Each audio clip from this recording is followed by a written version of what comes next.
আজ আমরা ক্লাস 7-এর গণিত কোষে দেখি 7-এর পৃষ্ঠা নাম্বার 95-এর 2, 3, 4, 5, 6, 7 ও 8-এর অঙ্কটি করে দেখাবো। চলো 2-এর দাগের অঙ্কটা করা যাক। 2-এর দাগের অঙ্কটা বলেছে মিঠু 4টি খাতা কিনবে, একটি খাতার দাম 12.75 টাকা হলে মিঠুকে কত টাকা জোগাড় করতে হবে হিসাব করি। তাহলে এখানে কি বলছে না, একটি খাতার দাম বলছে 12.75 টাকা, তাই 4টি খাতার দাম কত? অথবা আমরা এটা অঙ্কটি করব। একটি খাতার দাম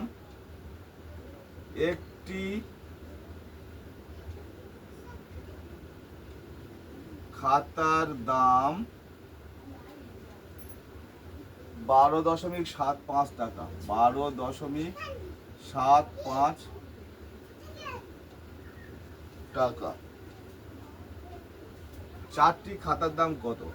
অতএব 4টি খাতার দাম 12.75 গুণিতক 4 টাকা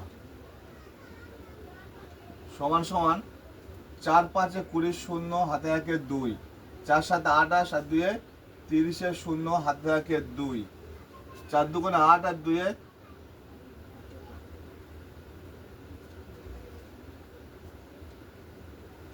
4 2 8, 8 আর 3 11 1 হাতে থাকে 1, 4 1 4,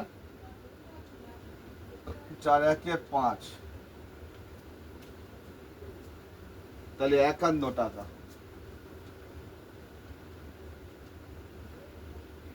দুটোর পরে দশমিক আছে, আমরা এখানে দুটোর পরে দশমিক বসিয়ে দেবো, দিলে সমান সমান আমরা কত হলো 51 টাকা। যদি সরাসরি আমরা গুণ না করে নিতে পারি তাহলে আমরা এখানে পাশে গুণ করে নেব। 12.75 গুণিতক 4, 4 5 20 শূন্য হাতে থাকে 2, 4 7 28 আর 2 30 শূন্য হাতে থাকে 3, 4 2 8 আর 3 11 1 হাতে থাকে 1, 4 1 4, 4 1 5, একটা দুটো ঘরের পরে দশমিক আছে, তাহলে এখান থেকে ডান দিক থেকে আমরা দুটো ঘর বাদ দেবো, 1 2 দশমিক। তাহলে 4টি খাতার দাম কত জোগাড় করতে হবে সব করে। মিঠুকে কত টাকা জোগাড় করতে হবে সে অতএব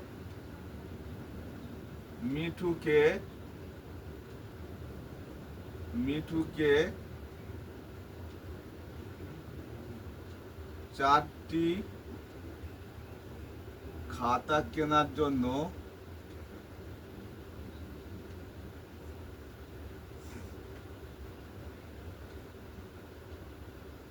জোগাড় করতে হবে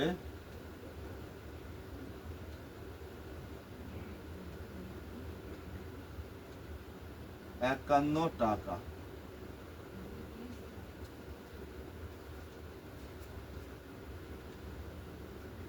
এবার 3-এর দাগের অঙ্কটা।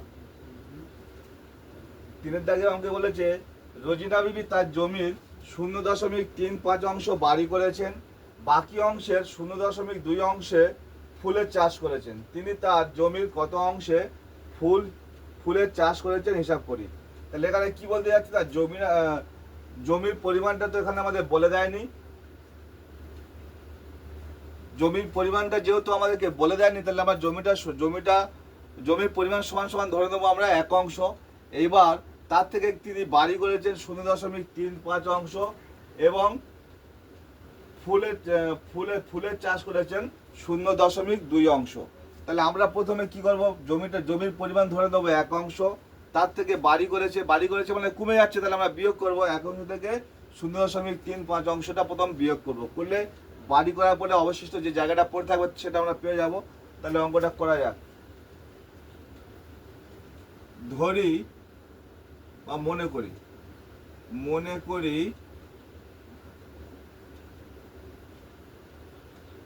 মোট জমির পরিমাণ সমান সমান 1 অংশ।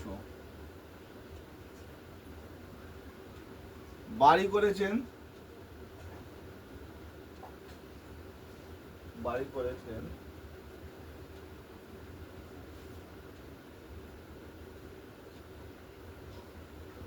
1 বিয়োগ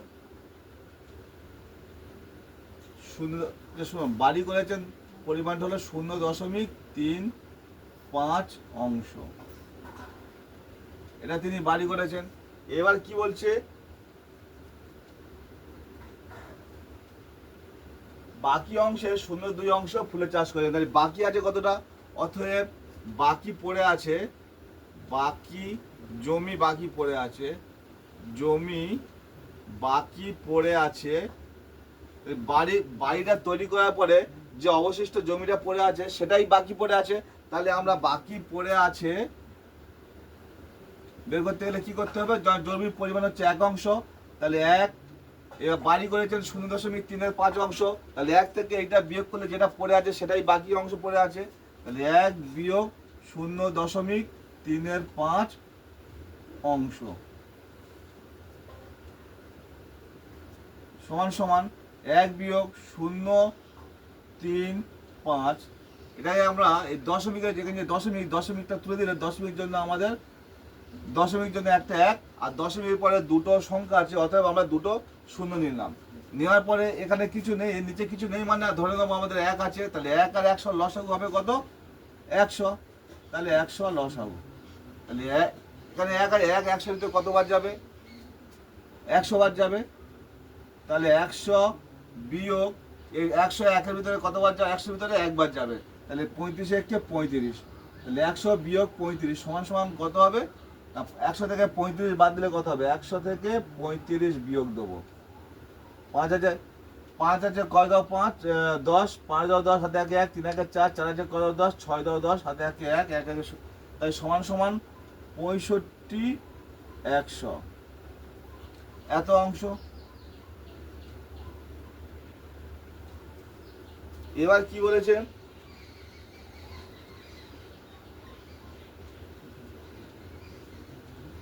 ফুলের চাষ করেছেন, যে জমিটা পড়ে আছে তার থেকে ফুলের চাষ করেছে কতটা? 0.2 অংশ ফুলের চাষ করেছে। যে জায়গাটা পড়ে আছে এর 0.2 অংশ ফুলের চাষ করেছেন। তাহলে আমরা এবার লিখি, ফুল চাষ করেছেন, ফুল চাষ করেছেন, ফুল চাষ করেছেন কত অংশ? এর 0.2 অংশ। তাহলে 65 100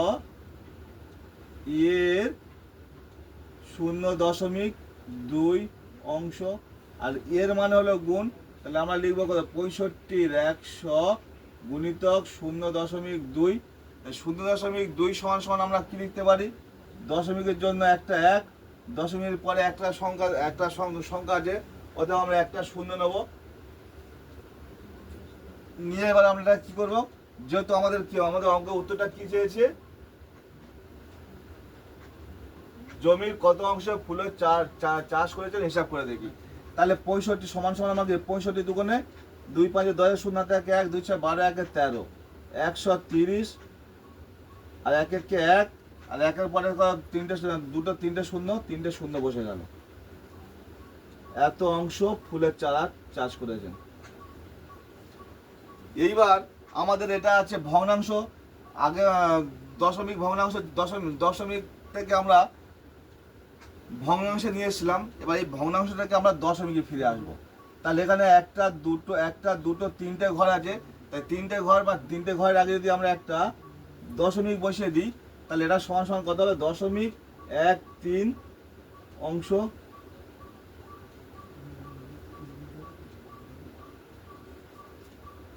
যেহেতু শূন্যর পরে দশমিকের পরে শূন্যর কোনো মূল্য থাকে না, ওই জন্য আমরা শূন্যটা তুলে দিলাম। এখানে যদি আমরা দশমিক দিই 0.130, দশমিকের পরে শূন্যর কোনো মূল্য থাকে না, অতএব শূন্যটা কাটা যাবে, ওই জন্য আমরা লিখলাম 0.13 অংশ। তাহলে এত অংশ তিনি ফুলের চারা। উত্তরটা কি বলেছে? উত্তরটা এবার আমাদের বলেছে কত অংশে ফুলের চাষ করেছে হিসাব করি। অতএব তিনি ফুলের চাষ করেছেন 0.13 অংশ। এটাই হলো উত্তর।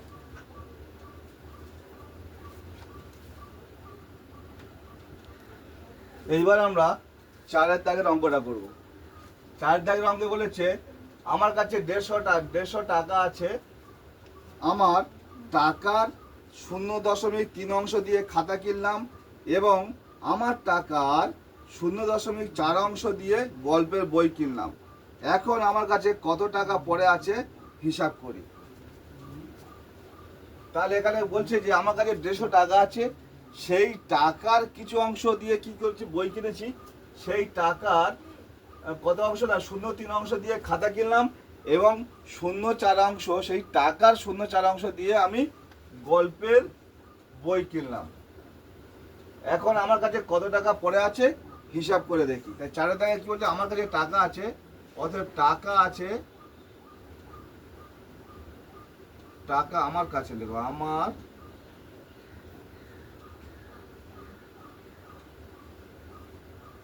কাছে টাকার পরিমাণ, টাকার পরিমাণ সমান সমান 150 টাকা। এই টাকাটা আমার কাছে আছে। এর থেকে কি করেছি, খাতা কিনছি আমি কত, 150 টাকার 0.3 অংশ। 150, এই যে 150 টাকা, তার থেকে সেই টাকার 0.3 অংশ। তাহলে আমি কি কিনছি, এটা খাতা কিনলাম, অর্থাৎ খাতা কিনলাম, খাতা কিনলাম 150 টাকার, 150 টাকা এর 0.3 অংশ, তাহলে লিখলাম এর 0.3 অংশ, তাই 3 অংশ, 3 অংশ। তাহলে এটা সমান সমান আমরা কত লিখবো না, 150 গুণিতক 0.3 এর দশমিক জন্য আমরা একটা 1 ধরে নেবো, দশমিকের পরে একটা সংখ্যা আছে, অতএব একটা 0 ধরে নেবো। দশমিকটা তুলে দিলাম, তাহলে এই শূন্য কেটে গেল, কেটে গেলে তাহলে পড়ে থাকে নিচে 1, এরও নিচে 1, তাহলে আমাদের কি করতে হবে, পাশাপাশি গুণ করে দিতে হবে। সমান সমান 3 × 15 45 টাকা। তাহলে আমরা খাতা কিনলাম কত টাকা দিয়ে না, 45 টাকা। তদ্রূপ গল্পের বই কিনলাম কত টাকার, গল্পের বই কিনলাম 0.4 টাকা। গল্পের বই কিনলাম, অতএব গল্পের বই কিনলাম 150 টাকার, 150 টাকার 0. কত অংশ না 4 অংশ। তাহলে 150 টাকার 0.4 অংশ, তাহলে এর 150 টাকা এর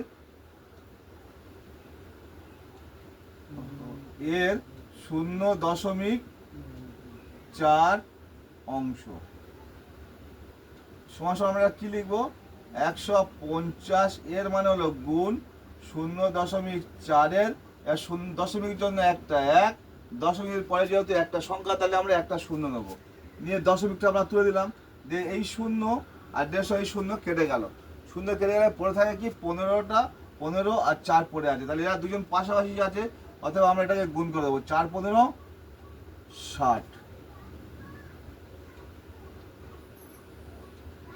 60 টাকা।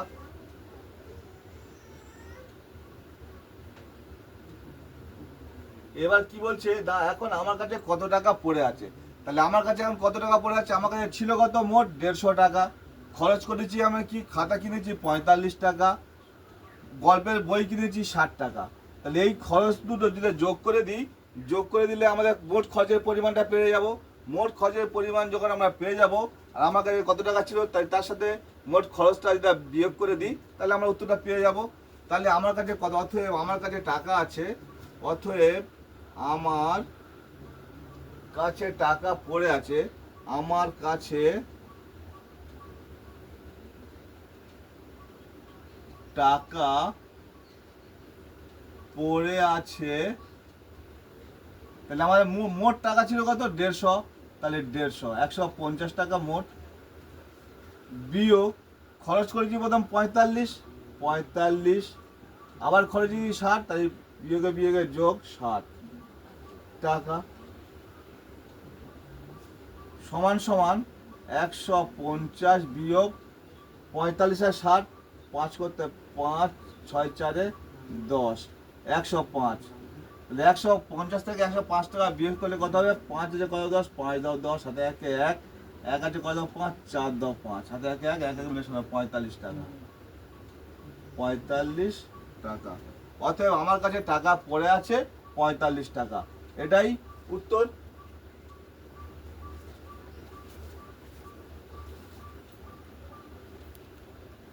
এবার আমরা 5-এর দাগের অঙ্কটা করব। এই যে অঙ্কগুলো আমরা খুব সোজা। এই অঙ্কগুলো ছোট ছোট করে পড়বো এবং বুঝে বুঝে পড়বো কি বলতে চাচ্ছে, তাহলে আমরা অঙ্কটা খুব সহজভাবে করতে পারবো। 5-এর দাগের অঙ্কটা কি বলছে না, 5-এর দাগের অঙ্কটা বলছে আজ আমরা মোটর গাড়িতে 94.5 কিলোমিটার পথ যাব। 1 কিলোমিটার যেতে ওই মোটর গাড়ির 0.078 লিটার পেট্রোল খরচ হয়। হিসাব করে দেখি আমাদের মোট কত লিটার পেট্রোল লাগবে। তাহলে আমাদের যাত্রা যে জায়গায় যাব সেই জায়গার দূরত্বের পরিমাণ হচ্ছে 94.5 কিমি, এবং ওই 1 কিলোমিটার পথ যেতে 1 কিলোমিটার পথ যেতে আমাদের পেট্রোলের খরচ হচ্ছে কত? 0.078 লিটার। তাহলে এক কিলোমিটার পথ যেতে দিয়ে আমাদের এই টাকাটা খরচা হয়, তাহলে 1 থেকে 94 অনেক বেশি। তাহলে অতগুলো পরিমাণ যেতে তাহলে আমাদের কত পেট্রোলের পরিমাণ নিশ্চিত বেশি খরচ হবে। তাহলে পেট্রোলের পরিমাণ যেহেতু আমাদের বেশি খরচ হবে, তাহলে আমরা কি করব? আমরা গুণ করব। তাহলে অঙ্কটা লেখা যাক। 1 কিমি পথ যেতে পেট্রোল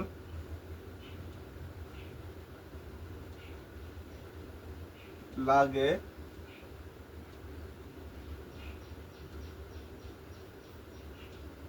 0.78 লিটার। পেট্রোল লাগে 0.078 লিটার। তাহলে 1 কিমি পথ যেতে পেট্রোল লাগছে 0.78 লিটার। এবার যাত্রার পরিমাণ কত কিলোমিটার আমরা যাবো না? 94.5 কিলোমিটার পথ। 94.5 কিলোমিটার পথ যেতে পেট্রোল লাগে। তাই নিশ্চিত বেশি লাগবে। তাহলে বেশি লাগলে আমাদের এটা কি করতে হবে না, গুণ করতে হবে। তাহলে 94.5 গুণিতক 0.078 লিটার, এটা তাহলে আমরা গুণ করে দেবো।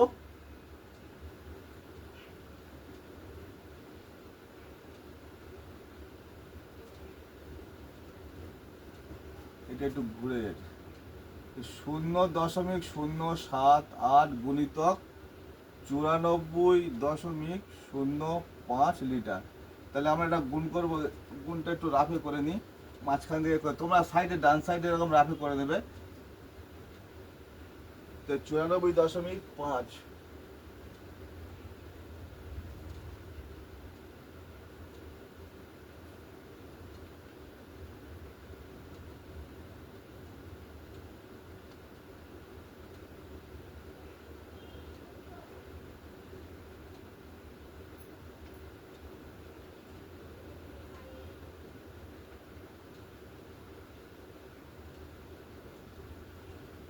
50 40 শূন্য হাতে 4, 5 হাতে 35 আর 4 39 9 হাতে 3 3 3 বসে গেল 5 0 0 4 32 2 হাতে 3 4 7 28 28 আর 3 32 1 হাতে 3।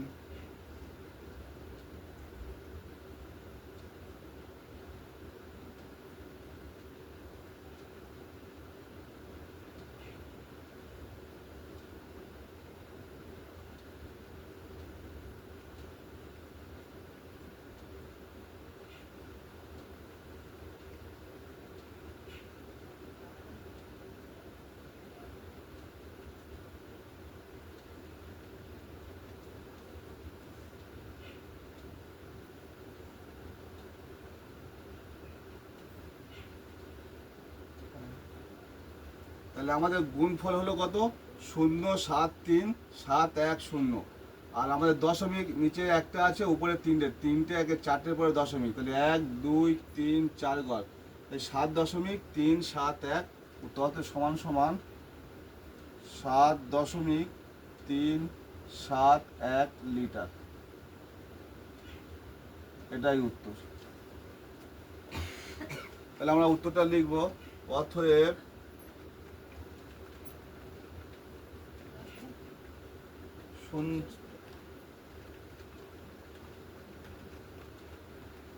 অতএব 94.5 কিমি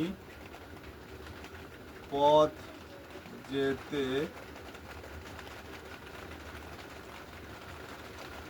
পেট্রোল লাগবে 7.371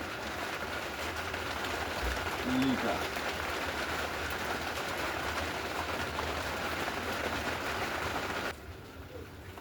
এর পরের অঙ্কটায় বলেছে, আলিশার দাদা বাড়ি থেকে সাইকেলে চেপে শিবপুর লঞ্চ ঘাটে পৌঁছাতে 1.4 ঘন্টা সময় নিল। যদি সে ঘন্টায় 11.5 কিলোমিটার বেগে সাইকেল চালায়, তবে আলিশাদের বাড়ি থেকে শিবপুর লঞ্চ ঘাট কত দূরে হিসাব করি। তাহলে আলিশার দাদা ঘন্টায় যাচ্ছে 11.5 কিলোমিটার, আর 1.4 কিলোমিটার 1.4 ঘন্টার সময় নিল কি শিবপুর লঞ্চ ঘাটে পৌঁছাতে। তাহলে আমরা অঙ্কটা করব, 1 ঘন্টায় যায়, 1 ঘন্টায়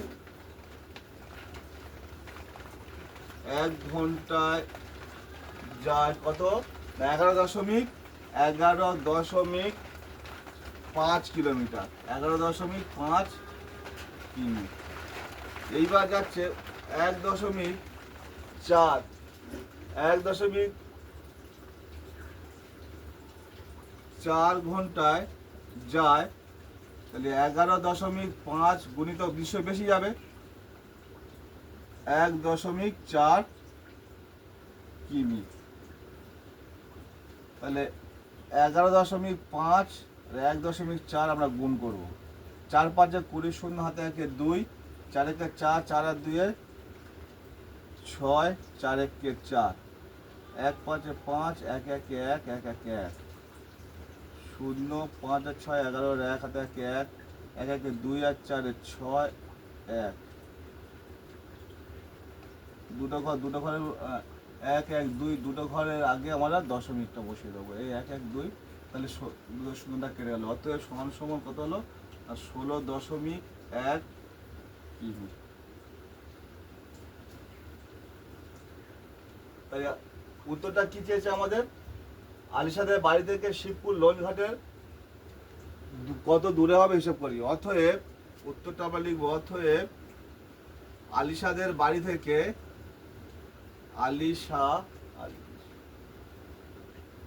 আলিশাদের বাড়ি থেকে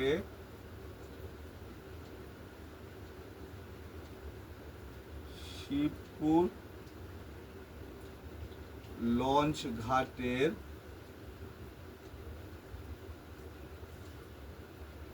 দূরত্ব হবে 16.1 কিমি। এটাই উত্তর।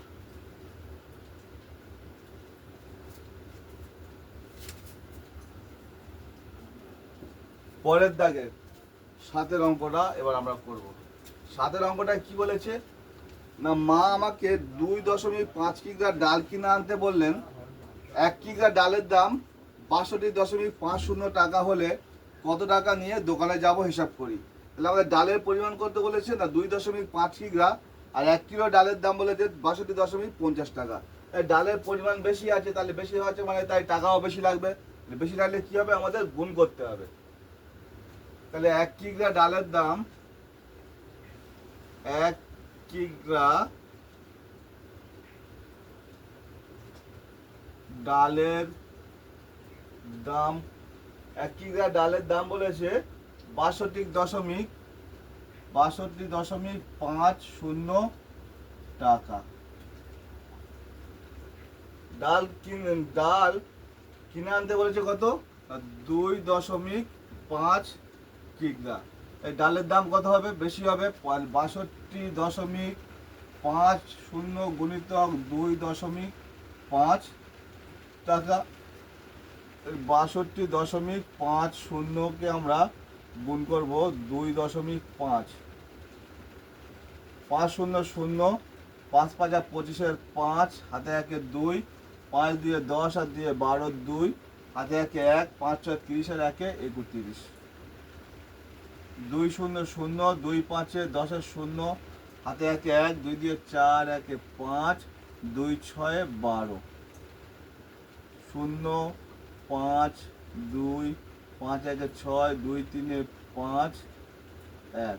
তাহলে এখানে আমাদের 1 2 3 তিনটে সংখ্যার পরে আমরা এখানে দশমিকটা বসাবো। 1 2 3 শূন্য কেটে যাবে, সমান সমান 156.25 টাকা। তাহলে আমাদের উত্তর কি বলেছে?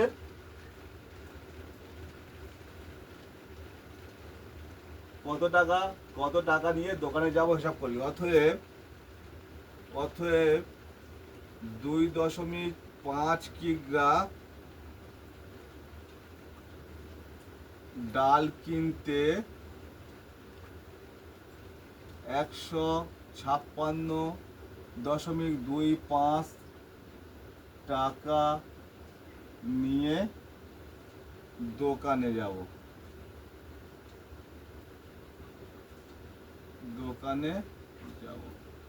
এটাই উত্তর।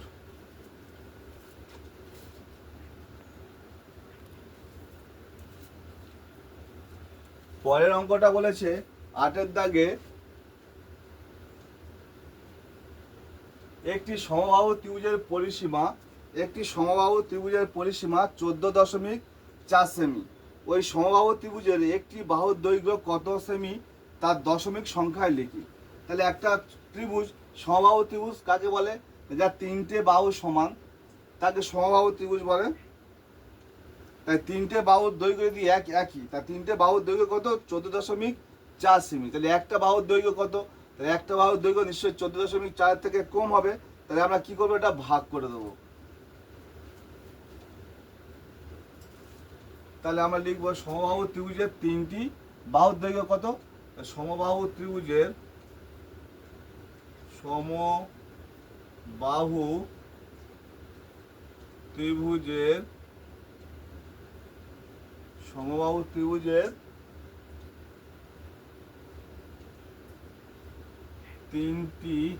তিনটি বাহুর দৈর্ঘ্য সমান সমান 14.4 সেন্টিমিটার, 14.4 সেমি। তাহলে সমবাহু ত্রিভুজের তিনটি বাহু, তাহলে একটি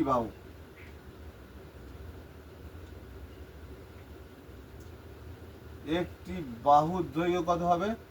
14.4 ভাজিতক 3 সেমি।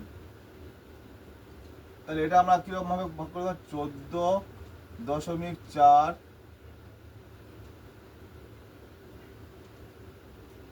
ভাজিতক 3।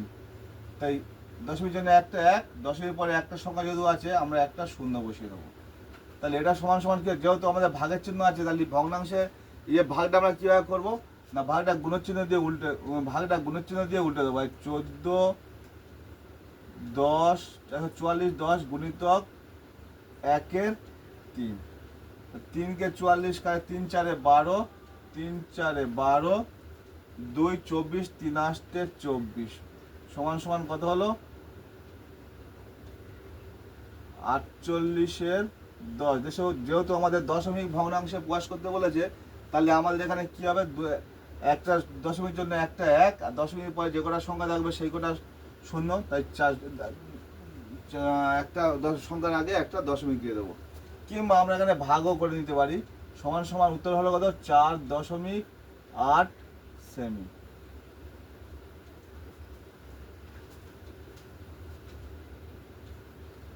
বা আমরা এখানে ভাগ পদ্ধতিতেও করে দিতে পারি।